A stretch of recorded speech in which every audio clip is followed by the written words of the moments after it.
कैसे हैं आप सभी। आज यहाँ पर मैं क्लास 12th की बिजनेस स्टडीज़ पढ़ा रही हूँ, जिसका चैप्टर 2 प्रिंसिपल ऑफ मैनेजमेंट आज हम यहाँ पर समझेंगे। इसका चैप्टर 1 मैं पूरा कवर करवा चुकी हूँ, जिसे आप मेरी प्लेलिस्ट में जाकर सर्च कर सकते हैं। मैंने अपनी प्लेलिस्ट प्रॉपर तरीके से अरेंज की हुई है, जिसमें आप अकाउंट्स के एंड बिजनेस स्टडीज़ को चैप्टर वाइज सर्च कर सकते हो बच्चों।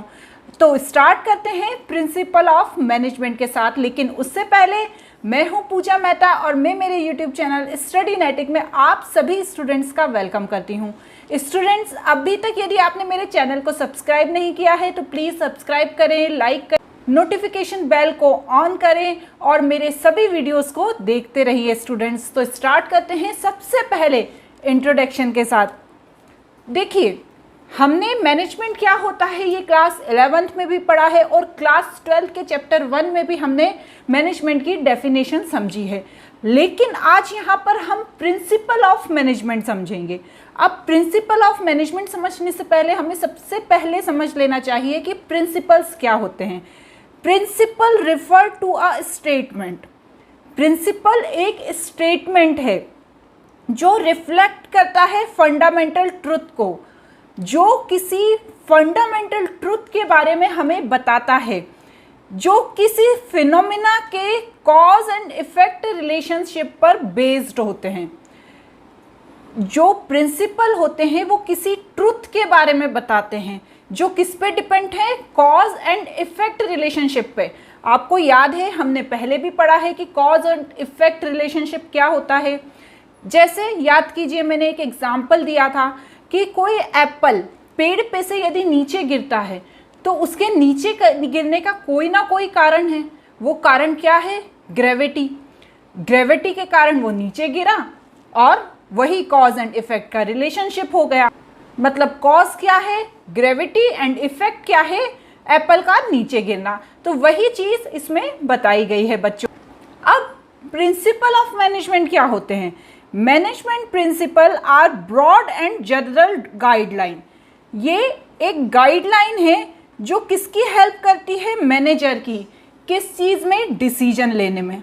देखिए बच्चों, जैसा कि हम जानते हैं कि किसी भी ऑर्गेनाइजेशन, चाहे वो छोटी हो, बड़ी हो या लार्ज स्केल पे हो, बहुत सारे डिसीजंस लेने पड़ते हैं। अब मैनेजर्स को पता ही नहीं है क्या डिसीजन लेना है, कभी कभी वो गलत डिसीजन भी लेता है। तो क्या करते हैं प्रिंसिपल ऑफ मैनेजमेंट? उसे गाइडलाइन प्रोवाइड करते हैं ताकि वो सही डिसीजन ले सके और अपने गोल को अचीव कर सके बच्चों। अब यहाँ पर तो हमने इसकी डेफिनेशन समझ ली। अब इसके नेचर, फीचर एंड कैरेक्टरिस्टिक्स, आपको इन तीनों में से कोई भी चीज़ पूछ लें तो आपको यही जो मैं समझा रही हूँ वो लिखना है। अब सबसे पहला क्या है? Universal applicability. ये क्या होता है? प्रिंसिपल ऑफ मैनेजमेंट सिर्फ एक प्रॉपर किसी ऑर्गेनाइजेशन के लिए नहीं है, वो पूरे यूनिवर्स में माने जाते हैं। चाहे हमारा इंडिया हो, चाहे दूसरी कंट्रीज़ हो, सभी जगह काम होता है, वहाँ पर इन प्रिंसिपल्स को मान्यता दी गई है। हमारे यहाँ ही चाहे स्मॉल हो, लार्ज एंटरप्राइजेज हो, नॉन बिजनेस हो, कभी कभी ऐसा होता है ना कि बिजनेस नहीं होता फिर भी आप मैनेजमेंट के प्रिंसिपल्स का यूज़ कर सकते हैं। तो इनकी एप्लीकेबिलिटी सब दूर है, सब जगह इनको मान्यता दी गई है। नेक्स्ट होती है जनरल गाइडलाइन। जो प्रिंसिपल ऑफ मैनेजमेंट है ये डिसीजन मेकिंग लेने के लिए गाइडलाइन प्रोवाइड करते हैं, ठीक है ना। पर इनके पास कोई रेडीमेड सॉल्यूशन नहीं होता कि यार ऑर्गेनाइजेशन में ये प्रॉब्लम आ गई तो इसका पेज नंबर 44 पे ये सॉल्यूशन दिया है। ऐसा कुछ नहीं देते ये सिर्फ एक गाइडलाइन प्रोवाइड करते हैं ताकि वो बिजनेस के डायनेमिक एंड चेंजिंग एनवायरनमेंट में यूज़ की जा सकें। हर बिजनेस अलग है, एक जैसा तो बिजनेस होता नहीं है। छोटा बिजनेस होता है वो छोटे स्तर पर काम करता है, बड़ा बिजनेस होता है वो बड़े स्तर पर काम करता है। हर जगह काम करने का तरीका अलग होता है। तो जो प्रिंसिपल ऑफ मैनेजमेंट होते हैं सिर्फ एक जनरल गाइडलाइन प्रोवाइड करते हैं। Formed by practice and environment. Principle not developed overnight. देखिए, ये जो प्रिंसिपल्स बने हैं ये एक रात में नहीं बन गए हैं। इनके लिए बहुत सारे ऐसे ऑथर्स हैं जिन्होंने बहुत सारी रिसर्च की है और उसके बाद इन प्रिंसिपल्स को बताया है। कौन कौन से वो ऑथर्स हैं इसी चैप्टर में बताए गए हैं, जो हम आगे अपने वीडियोस में समझेंगे। तो एक्सपीरियंस ऑफ मैनेजर, उसके आधार पर ये और अधिक अच्छे से वर्क करते हैं। नेक्स्ट है flexible. Management principle can be applied differently of the different condition. ऐसा नहीं है कि जो बना दिए गए हैं उन्हीं को मानना है, हर कंडीशन में ये प्रिंसिपल अलग तरह से वर्क करते हैं। जैसा कि मैंने बताया, छोटे स्तर पर जो ऑर्गेनाइजेशन होती है वहाँ ये अलग तरह से वर्क करते हैं, जो बड़े स्तर पर ऑर्गेनाइजेशन होती है वहाँ ये अलग तरह से वर्क करते हैं। तो ये हर तरह से वर्क करते हैं, इसलिए इन्हें फ्लेक्सिबल कहा गया है, जिसे हिंदी में लचीला भी कहते हैं, मतलब कहीं पर भी काम करने वाला। नेक्स्ट होता है मेनली बिहेवियरल। अब जो मैनेजमेंट के प्रिंसिपल हैं वो कैसे फॉर्म्ड हुए हैं, गाइड करने के लिए और इन्फ्लुएंस करने के लिए किसको, बिहेवियर ऑफ एम्प्लॉय। देखिए, जब कोई ऑर्गेनाइजेशन में काम करता है तो जो उसका बिहेवियर होता है एम्प्लॉय का, वो बहुत ज़्यादा इम्पॉर्टेंट होता है। वो कितना ही अच्छा काम करता हो, लेकिन यदि उसका बिहेवियर सही नहीं है तो उसके काम की कोई इम्पोर्टेंस नहीं रह जाती। इसलिए इसे इम्प्रूव करने के लिए सुपीरियर को, सबॉर्डिनेट्स को और जितने भी मेंबर हैं ऑर्गेनाइजेशंस के, उनको ये बताता है कि किस तरह से अपने बिहेवियर को सही रखा जा सकता है। नेक्स्ट होता है कॉज एंड इफेक्ट रिलेशनशिप। जैसा कि अभी मैंने बताया कि हर चीज़ के पीछे कुछ ना कुछ कॉज होता है, तो वही चीज़ इसमें बताई गई है कि they intend to establish relationship between cause and effect. हर सिचुएशन का कुछ ना कुछ कॉज होता है और उसका कुछ ना कुछ इफेक्ट होता है, ये इसमें बताया गया है। कॉन्टीजेंट, कॉन्टीजेंट का मतलब होता है आकस्मिक, कोई भी चीज़ एकदम होना। देखिए, हर ऑर्गेनाइजेशन में हम बहुत सारी प्लानिंग करते हैं, लेकिन कोई चीज़ ऐसी होती है जो एकदम हो जाती है और मौजूदा परिस्थिति के अनुसार उसमें काम करना पड़ता है। तो मैनेजमेंट के प्रिंसिपल हमें ये भी सिखाते हैं कि ऐसी स्थिति में हम किस तरह से काम करें। अब हम यहाँ पर सिग्निफिकेंस या importance of principal of management पढ़ेंगे।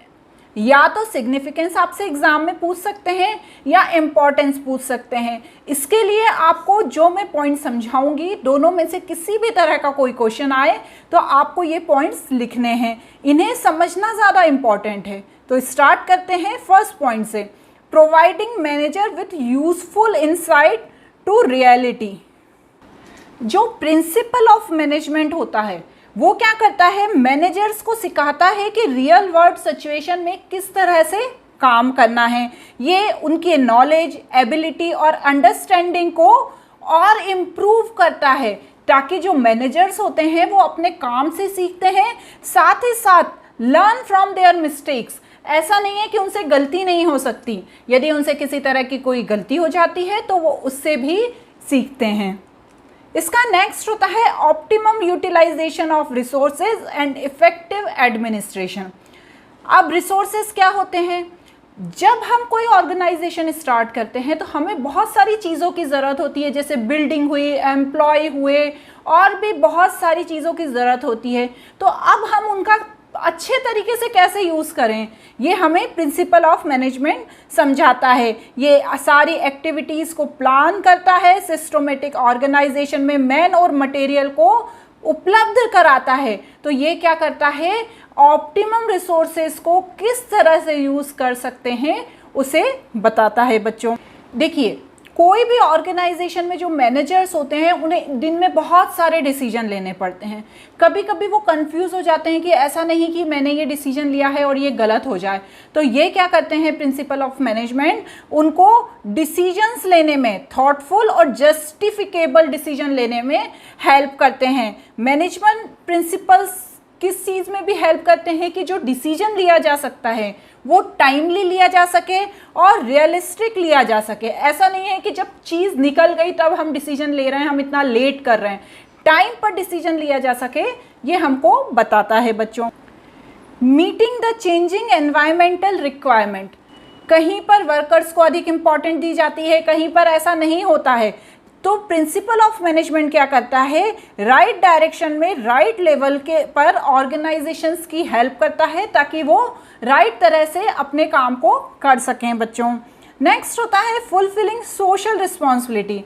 जैसा कि हमने पढ़ा है कि ऑर्गेनाइजेशन सिर्फ चीज़ों को खरीदने और बेचने का ही काम नहीं करती, इसकी कुछ सोशल रिस्पॉन्सिबिलिटी होती है। देखा होगा आपने, बहुत सारी कंपनीज ऐसी हैं जिन्होंने एनवायरनमेंट के लिए बिल्कुल पॉलीथीन फ्री कर दिया है, वो बिल्कुल कागज़ के बैग्स बनाती हैं, उन्हीं में सेल करती हैं, एनवायरमेंटल फ्री चीज़ों का यूज़ करती हैं। तो किसी भी ऑर्गेनाइजेशन का मेन एम कभी अपने गोल को अचीव होना ही नहीं होना चाहिए, उसको सोशल रिस्पॉन्सिबिलिटी को भी निभाना चाहिए। उसे ये भी ध्यान रखना चाहिए कि हमारे काम से लोगों का नुकसान तो नहीं हो रहा है। नेक्स्ट होता है management training, education and research. देखिए, हम कितनी भी पढ़ाई करके किसी ऑर्गेनाइजेशन में चले जाएं, लेकिन वहाँ पर भी आपको ट्रेनिंग प्रोग्राम में पार्टिसिपेट करना पड़ता है, वहाँ पर भी जाकर उनके काम के लिए रिसर्च करनी पड़ती है। तो ऑर्गेनाइजेशन को भी अपने एम्प्लॉयज़ की हेल्प करने के लिए training program, education program and research program को बनाना चाहिए ताकि वो और अच्छे से वर्क कर सके। इसके लिए वो किसकी हेल्प लेती है, प्रिंसिपल ऑफ मैनेजमेंट की हेल्प लेती है। इस तरह बच्चों आज हमने यहाँ पर बिल्कुल इंट्रोडक्टरी पार्ट समझा प्रिंसिपल ऑफ मैनेजमेंट का। अब हम इसका अगला टॉपिक कवर करेंगे। तब तक के लिए आप मेरे इसी तरह वीडियो देखते रहिए, घर पर रहिए, सेफ रहिए। तब तक के लिए गुड बाय।